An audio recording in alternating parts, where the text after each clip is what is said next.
Climbing back in. Gotta move the saw.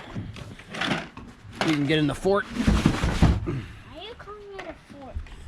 Seems like a fort to me. Do you think you could get in there if you duck? I could crawl in there. But would it be hard? Probably in the morning I'd feel it. Why in the morning? All my joints would be sore. Okay, I'm crawling in. Let's see. Let's see if I can get in there.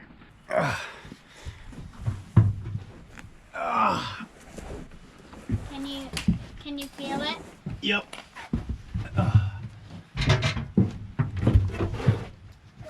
Yeah, you're really big. I fit in the whole thing. Barely. Now what are we gonna do? You're really big. Oh, and I'm also, Really tall. this isn't a good mattress either. Okay.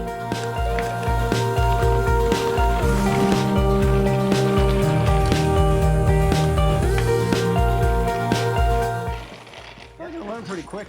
Huh? You'll learn pretty quick. Yeah. Hi. Good to see you. Oh, happy Saturday. It's nice.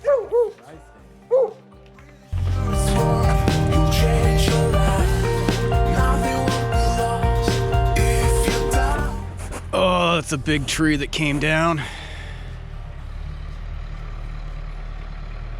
Thank goodness it went that way. It didn't come towards the house or the pool. Really rotted in the core though.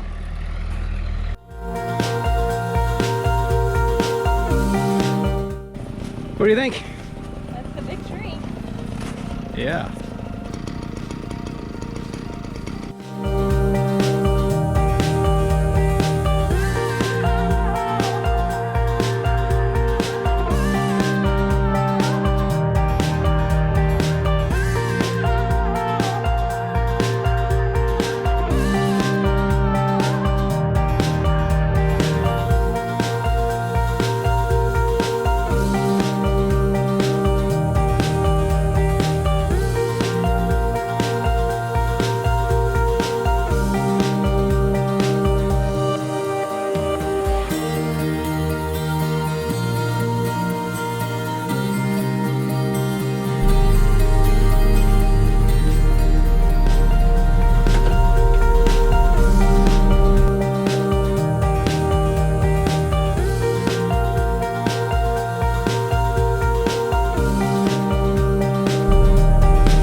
Ran out of gas on that last cut.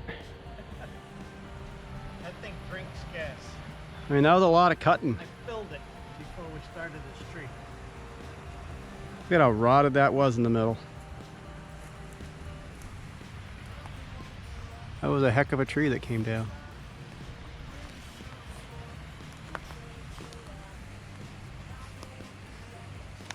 What do you think that is diameter?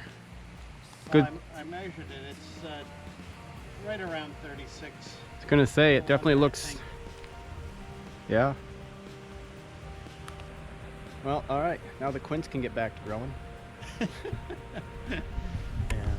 By Tuesday or Wednesday, it'll all be melted. Oh yeah.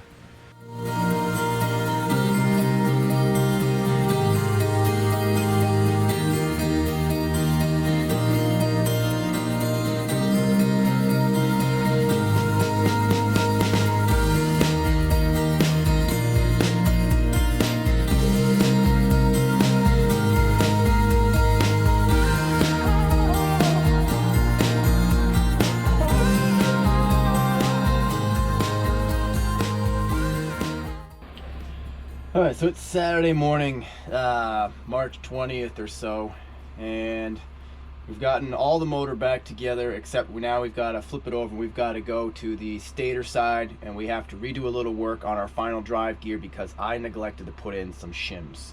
So today, stator goes on, our starter gear. Here is our middle gear, and what I neglected to do, and the reason I had to disassemble this down, these shims. So ultimately, this middle drive gear sits down in, and there can be some play back and forth.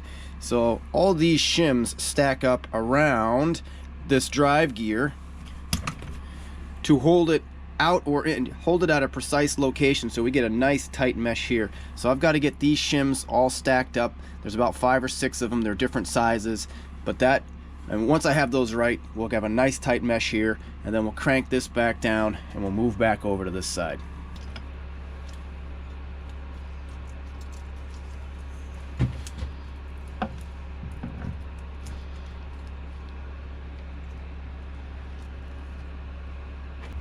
Pressing my screws in a little bit before I put the cover on to make sure that they're all gonna fit between all of my spacers. There we go. There's just so many of these shims. Get them all on together. I've stacked them, put a couple of bolts in to hold them, and I got to line up. I got 2 bolt holes down low here.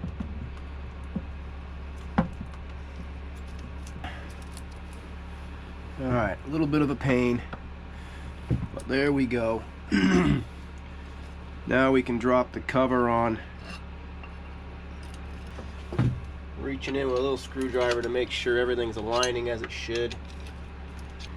2 of these bolts have a copper washer on them. They go down here towards the opening.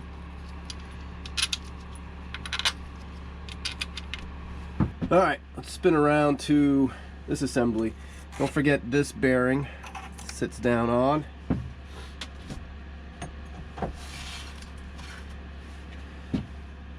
And we're going to drop our starter gear assembly down in here. There's also a little bearing on this shaft.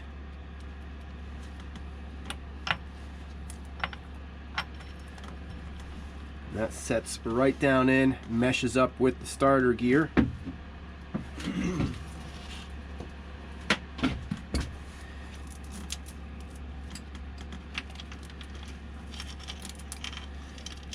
We're going to use this moment to get our timing chain hooked back on. And then timing chain guide, this one is bolted into the case. It's a better shot of it there, but 2 bolt holes, 2 10mm bolts hold this guide in. The other guide, when you are putting your top end in, sits down in and ultimately falls right into this little J right here. On the back of the flywheel here is this big gear. Actually, I think it'll slip right off. Yeah, it slips right off the back.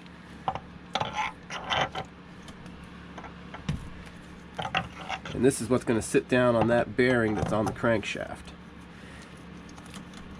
Let's make this fit nice. Yeah. Up. Meshes down with the other gearing attached to the starter gear. Now we need a Woodruff key. Oh, I'll put my fingers in front of the heater here for a moment while I look for a better size. I have no idea if I'll regret this later. I just put a dab of RVT on the back of the key there, just enough to make it a little sticky. I think we'll be okay.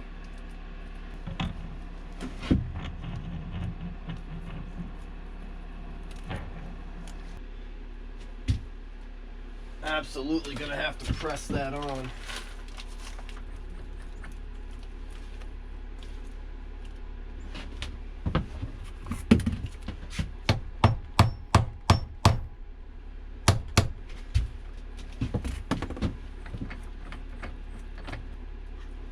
Okay, so now turning this spins the piston.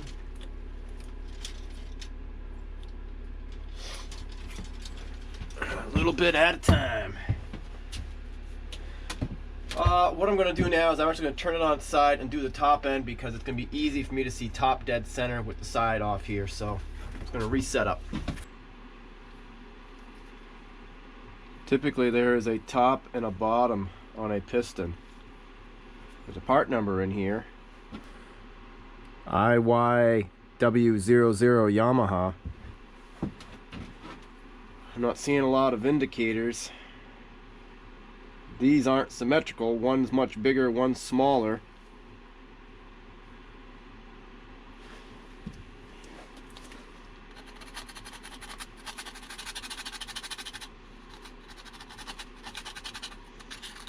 Oh, there's a lot of carbon buildup on this head.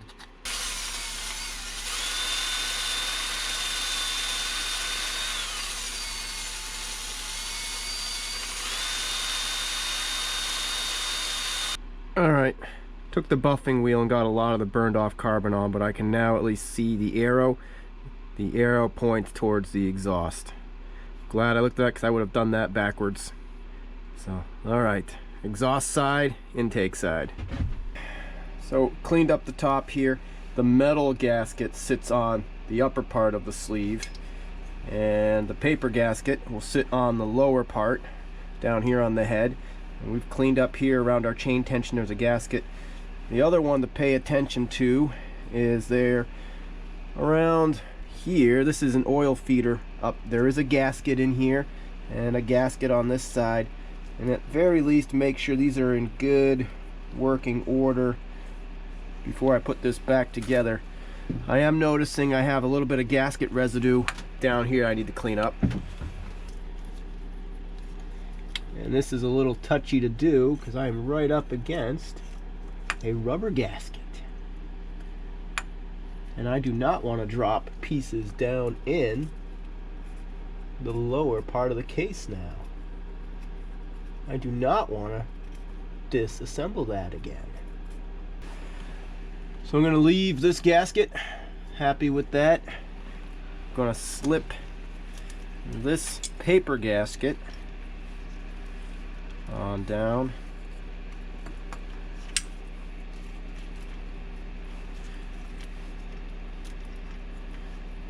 And into place. I had a bolt left in here so I wouldn't lose it.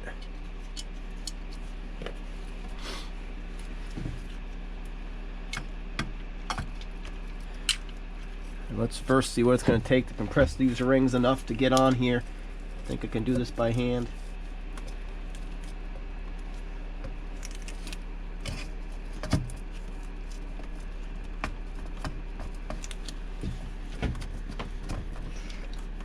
And it's going. Okay.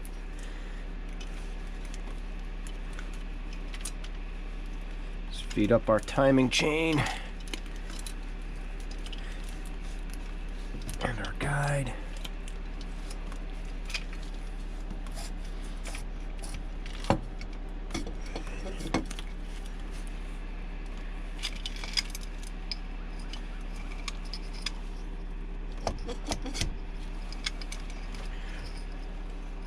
Make sure we're not pinching our gasket on anything. Set our metal gasket on, and if I recall, these can only go one way. Yeah, it can only go one way because this larger hole goes over the oil hole.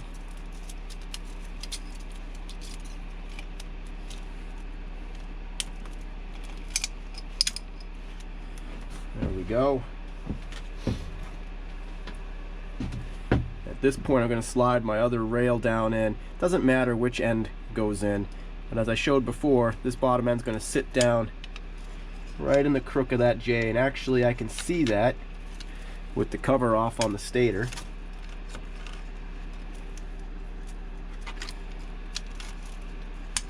Right in there. Now we have the head. Take my my timing chain cover off. And I'm going to pull my gear back off. And I just put these back together like this just for safekeeping, so I could remember where everything went, like washers and all that fun stuff. It means I can also pull out two of the head bolts However, I'm going to pause because at this point I should put the head, there's a one bolt that holds this head down low here, and at this point I should put this down in because I'm not sure we'll be able to get at that otherwise.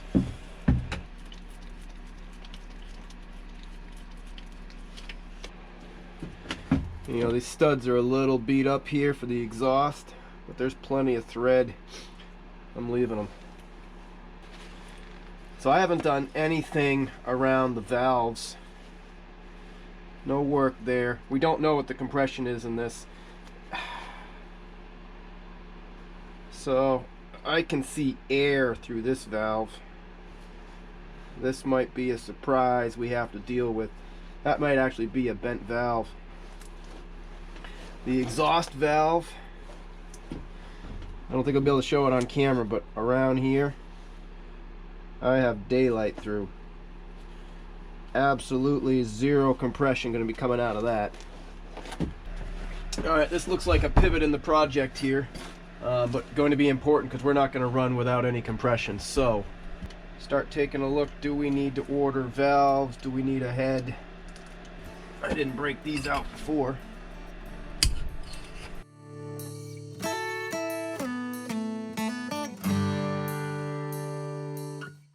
That valve is super tight. Oh my goodness, yeah. You should be able to see this. If I hold this up to the light, you can look with the camera and look at that. There's daylight all around that exhaust valve, everywhere. So because of that, we got to keep going. So let's pull a few pieces off here. That was not the surprise I was hoping for. I had a really nice iridium spark plug, but yeah, that won't compensate for that.